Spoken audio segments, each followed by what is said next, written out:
శశిరేఖ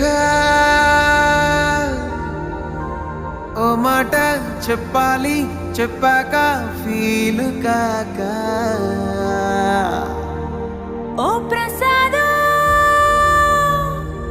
మో మాట లేకుండా చెప్పేసేమీ కాదు. ఓ శశిరేఖ నీ చుట్టూ బిలియన్స్ నావన్నీ ఈఎంఐస్